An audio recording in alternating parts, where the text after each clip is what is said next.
네, 여러분 반갑습니다. 하나님께서 오늘 우리에게 주시는 축복의 말씀 시편 23편 5절을 통해서 상과 기름 그리고 잔, 이런 제목으로 은혜의 말씀을 나누기 전에 본문의 말씀을 제가 받들어 읽겠습니다. 주께서 내 원수의 목전에서 내게 상을 차려주시고 기름을 내 머리에 부으셨으니 내 잔이 넘치나이다. 아멘. 목자는 양떼들을 푸른 풀밭에 눕게 합니다. 그때 푸른 풀밭은 양떼들을 위한 쉼터라고 할 수 있습니다. 그런데 그 풀밭에서 원수들이 제거되면 그곳은 이제 양떼들을 위한 목초지, 양떼들이 먹을 수 있는 잔치상이 될 수 있습니다. 그러면 그 풀밭에 있는 원수는 무엇일까요? 바로 풀밭 곳곳에 숨어 있는 독초입니다. 독초를 분별하지 못하고 양이 그냥 먹게 되면 신경이 마비되면서 온몸이 굳어 죽어버릴 수 있기 때문에 목자는 이 풀밭을 양떼를 위한 그 상으로 내어놓기 전에, 잔치상으로 내어놓기 전에 거기서 먼저 독초를 제거하는 수고를 마다하지 않는다는 사실입니다. 자, 그렇다면 이 양떼들이 이 잔치상에 참여하는 것의 의미는 무엇일까요? 시편 18편 17절입니다. 나를 강한 원수와 미워하는 자에게서 건지셨으며. 여러분, 양떼에게 원수는 풀밭에 숨어있는 독초뿐만 아니라 하늘의 독수리, 땅에는 사자와 늑대 같은 맹수입니다. 그 맹수에서 건지셨다, 그 원수에게서 건지셨다. 오늘 우리말로 바꾸면 우리에게 원수는 사탄이고 사탄의 수하에는 어떤 사람들이며, 그리고 고린도서 15장 26절을 보면 맨 나중에 멸망받을 원수는 사망이니라 그랬어요. 고린도서 1장 10절에는 이렇게 기록되어 있습니다. 그가 이같이 큰 사망에서 우리를 건지셨고 또 건지실 것이며 이후에도 건지시기를 그에게 바라노라. 주님이 우리를 원수의 손에서, 사망에서, 원수의 하수인들에게서 건져주셨다. 즉 구원의 확신을 가진 사람이 바로 이 잔치상에 참여할 수 있다라고 하는 것입니다. 여러분, 예수 그리스도께서 그의 흘리신 피로 말미암아 여러분의 모든 죄를 속량, 즉 죄 사하여 주셨다는 확신이 있습니까? 단언컨대 여러분의 인생은 그 자체로 잔치가 될 수 있습니다. 그리고 그 잔치상에 올려지는 음식을 만나게 먹는 행복한 삶이 가능할 것입니다. 바라기는 여러분에게 구원의 확신이, 즉 예수님께서 이 사망에서 여러분을 건져주셨다는 확신이 여러분 마음속에 충만하기를 예수 그리스도의 이름으로 축복합니다. 이제 누가복음 15장 22절로부터 24절에 이렇게 기록되어 있습니다. 아버지는 종들에게 이르되 제일 좋은 옷을 내어다가 입히고 손에 가락지를 끼우고 발에 신을 신기라. 그리고 살찐 송아지를 끌어다가 잡으라. 우리가 먹고 즐기자. 이 내 아들은 죽었다가 다시 살아났으며 내가 잃었다가 다시 얻었노라 하니 그들이 즐거워하더라. 아버지가 돌아온 둘째 아들을 위하여 잔치상을 크게 베풀었습니다. 그런데 누가복음 15장 30절에 이렇게 기록되어 있습니다. 아버지의 살림을 창녀들과 함께 삼켜버린 이 아들이 돌아오매 이를 위하여 살찐 송아지를 잡으셨나이다.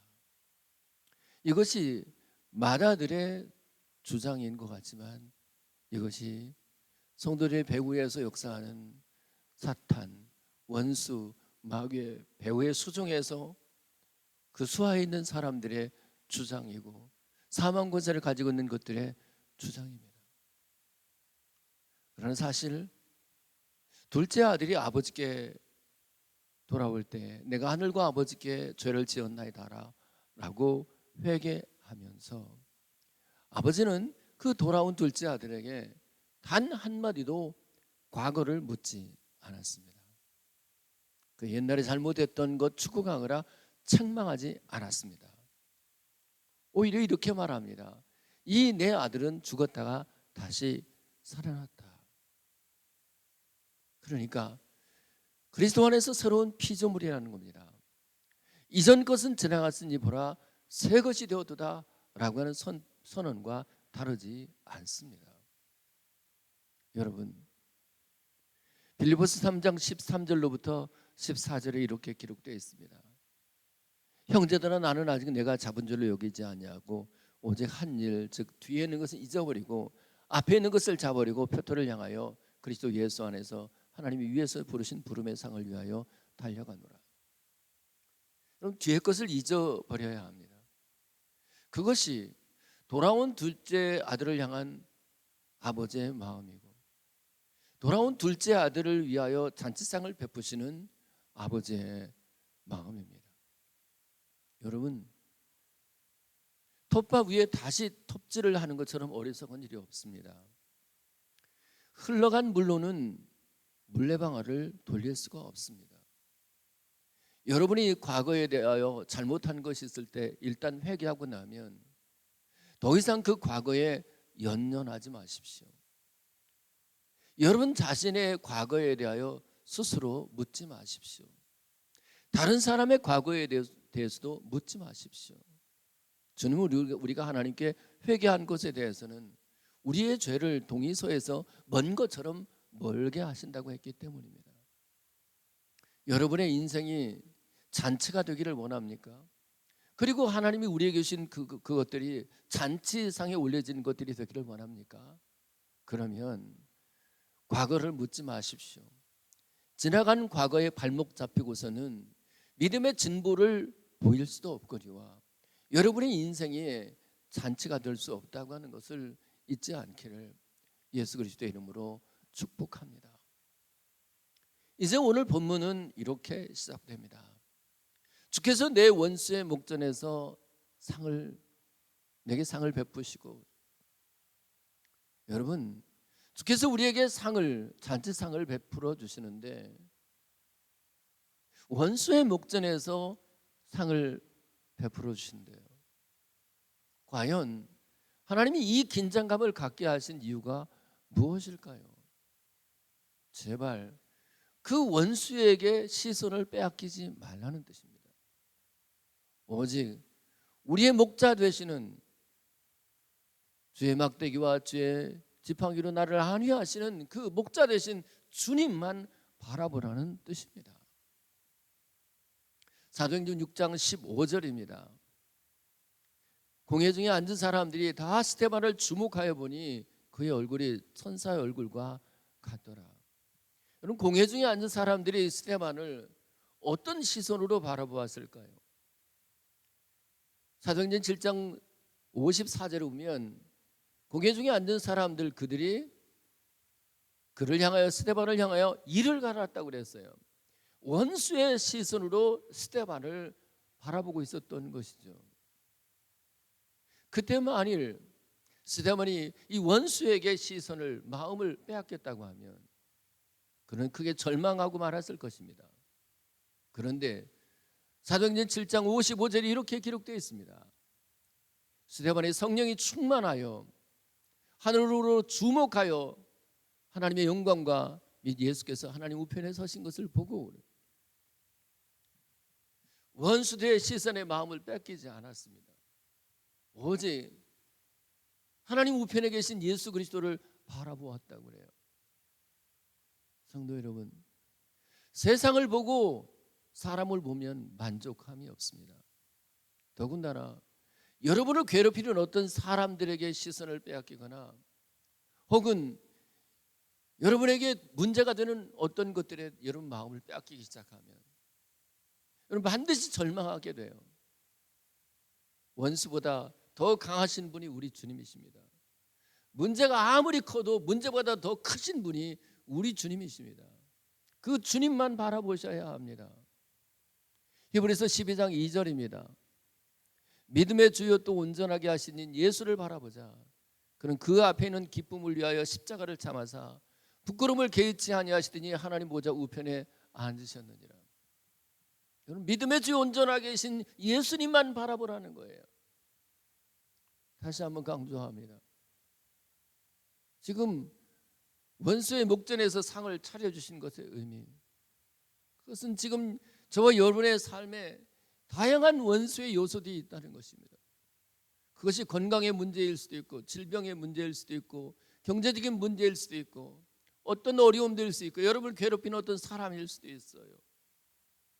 그 원수의 시선에 여러분 마음을 뺏기지 마시고 그럴수록 더욱더 주님을 바라보시는 은혜가 있기를 예수 그리스도의 이름으로 축복합니다. 이제 시편 78편 19절에는 이렇게 기록되어 있습니다. 그뿐 아니라 하나님을 대적하여 말하기를 하나님이 광야에서 식탁을 베풀 수 있으랴. 광야 아무것도 없는 곳이거든요. 그런 곳에서 과연 하나님께서 식탁을, 잔치상을 베풀 수 있겠는가 반문하는 것이죠. 원망하고 불평을 늘어놓는 것입니다. 그러나 여러분 그거 아십니까? 시장이 반찬이라는 사실 말이에요. 참으로 의에 줄이고 목마른 마음을 가지잖아요. 심령에 가난한 마음을 가지잖아요. 그러면 광야의 식탁 위에 만나와 메추라기밖에 없을지라도 그것이 잔치상으로 여겨지게 돼요. 무엇보다도 광야의 식탁, 광야에 차려진 잔치상에 올려지는 음식, 양식은 따로 있어요. 신명기 8장 3절입니다. 너를 낮추시고 너를 줄이게 하시며 또 너도 알지 못하며 내 조상들도 알지 못하던 만나를 먹이신 것은 사람의 떡으로만 사는 것이 아니요 여호와 입에서 나오는 모든 말씀으로 사는 줄 내게 알게 하려 하십니다. 여러분, 이 광야의 식탁 위에 잔치상 위에 올려지는 양식은 만나와 메추라기뿐 아니라 실은 하나님의 말씀입니다. 그리고 그 말씀이 육신이 되신 예수 그리스도를 우리를 위한 생명의 떡으로 주셨습니다. 여러분이 아시는 대로 광야라고 하는 말 히브리어 미드바르입니다. 이 말의 첫 번째 글자 맴을 빼면 다바르입니다. 말씀이에요. 그 말은 광야, 하나님 나로서는 아무것도 할 수 없습니다. 나는 광야와 같아서 나는 아무것도 아닙니다. 바로 그 절박한 심정, 가난한 심령을 가지게 되면 광야의 식탁 위에 올려진 그 생명의 떡, 하나님의 말씀과 말씀 육신 되신 예수 그리스도의 떡을 양식으로 먹게 되면서 그 상이 참으로 주님이 베풀어 주신 잔치상으로 여겨지게 될 것이에요. 여러분 교회에서 드려지는 예배가 거룩한 하늘의 잔치인데 그 잔치상에서 이 들려지는 말씀들이 생명의 떡으로 느껴지나요? 생명의 떡으로 받아서 맛있게 드시게 되나요? 만약 그렇지 않다면 여러분은 굉장히 오만한 마음, 교만한 마음을 품고 있는 거예요. 심령에 가난함이 없는 것이에요. 여러분, 실로 주님께서 우리에게 가정에서든 교회에서든 우리 인생의 잔치가 되기를 바라고, 그리고 그 상에 올려지는 잔치상에 올려지는 음식들이 사실은 우리를 위한 생명의 떡이 되기를 원하는데, 가난하고 절박한 심령이 없으면 그 잔치상은 더 이상 잔치상이 될 수가 없어요. 바라기는 저와 여러분들에게 절박하고 간절하고 가난한 심령이 회복될 수 있기를 예수 그리스도 이름으로 축복합니다. 이제 본문의 두 번째 주제는 기름을 내 머리에 부으셨다라고 하는 것입니다. 필립 켈러가 자기의 경험을 바탕으로 쓴 양과 목자라고 하는 책에 보면 이런 내용이 나와요. 이 양떼들에게 원수는 풀밭에 숨어있는 독초뿐만 아니고 맹수들, 사자와 늑대가 있는데, 또 하나의 원수는 바로 코파리입니다. 이 코파리가 코 속의 점막에다 알을 낳게 되고 그것이 유충이 되어서 코 속에 들어가게 되면 각종 질병을 야기시키게 된다고 합니다. 그러면 이게 고통스러워서 그 머리를 나무나 바위에다가 부딪히게 되고 몸을 대굴대굴 굴리게 된다는 거죠. 목자는 당장에 그것을 알아보고 그때의 그 머리에 기름을 붓고, 그리고 기름을 코와 귀에다가 발라주게 되는데, 그것도 부족하다 싶으면 아예 기름통에다가 그 머리를 잠그게 된답니다. 그러면 그 속에는 유충이 나오게 되고 고통은 사라지게 되고 그리고 병은 낫게 된다고 하는 거예요. 그럼 이때 기름은 무엇을 의미할까요? 사도행전 10장 38절, 하나님이 나사렛 예수에게 성령과 능력을 기름 붓듯 하셨으며, 이 기름이 성령과 능력을 상징하고 있다고 하는 것을 우리 성경 우리에게 증거하고 있습니다. 마가복음 6장 13절입니다. 많은 귀신을 쫓아내며 병자에게 기름을 발라 고치더라. 이때 기름도 성령과 능력을 의미하는 것이죠. 저는 바라기는 오늘 이 말씀을 듣고 있는 저와 여러분들 가운데 우리 주님께서 성령의 기름, 능력의 기름을 부어주셔서 여러분의 속사람만 아니라 겉사람도 함께 치유하시는 놀라운 기적이 일어나기를 예수 그리스도 이름으로 축복합니다. 또 하나, 목자가 양들의 머리에 기름을 붓는 또 하나의 이유는 싸움을 못하도록 하기 위해서랍니다. 양들 사이에 소외를 위한 싸움이 일어나요. 그때는 서로 박치기를 하게 되는데, 목자가 모아서 지금 싸움을 좋아하는 양들의 머리에 기름을 잔뜩 발라놓게 되잖아요. 그러면 서로 머리를 부딪혀도 미끄러져서 둘 다 이제 나뒹굴어지게 되고 쓰러지게 되면 민망해서 더 이상은 싸움을 안 하게 된다는 거예요. 여러분, 실로 성령으로 충만하게 기름 부어지잖아요. 그것은 가정에서든 교회에서든 다툼이 일어나지 않아요. 분명해요. 갈라디아서 5장 25절로 26절입니다. 만일 우리가 성령으로 살면 성령으로 행할지니 헛된 영광을 구하여 서로 노엽게 하거나 서로 투기하지 말지니라. 여러분, 성령으로 살고 성령으로 행한다고 하는 것은 말 그대로 성령의 기름 부으심이 있다는 얘기잖아요. 그런 사람들은 서로 노엽게 하지 않아요. 서로 시비하여 싸우지 않게 된다라는 것입니다. 저는 저와 여러분의 가정, 여러분의 모든 식구들, 교회 식구들 가운데 우리 주님께서 성령으로 기름 부으심으로 더는 다툼이 없이 화목하고 그리고 사랑이 넘치는 가정과 공동체, 교회 공동체를 만들어내실 수 있기를 예수 그리스도의 이름으로 축복합니다. 이제 요한일서 2장 20절에 이렇게 기록되어 있습니다. 너희는 거룩하신 자에게서 기름 부음을 받고 모든 것을 아느니라. 거룩하신 하나님으로부터, 성령님으로부터 기름 부음을 받게 되면 모든 것을 안돼요. 제일 먼저 알게 되는 것이 뭘까요? 에베소서 1장 17절입니다. 우리 주 예수 그리스도의 하나님 영광의 아버지께서 지혜와 계시의 영을 너희에게 주사 하나님을 알게 하시고, 그 지혜의 영, 계시의 영이 바로 성령이고, 그 성령으로 기름이 부어지게 되면 먼저 하나님을 알게 돼요. 하나님이 살아계신 분이라고 하는 것이 알게 돼요. 누가 가르쳐주지 않았는데 하나님은 살아계신 분이구나 하는 것이 알아지게 돼요. 로마서 5장 5절입니다. 소망이 우리를 부끄럽게 하지 아니함은 우리에게 주신 성령으로 말미암아 하나님의 사랑이 우리의 마음에 부음받음이니. 성령으로 말미암아, 즉 우리에게 성령의 기름 부으심이 있게 되면 하나님의 사랑이 부어지게 돼요. 하나님이 나를 이처럼 사랑하시는구나. 나는 사랑받기 위해 태어난 사람이구나. 나는 사랑받는 사람이야.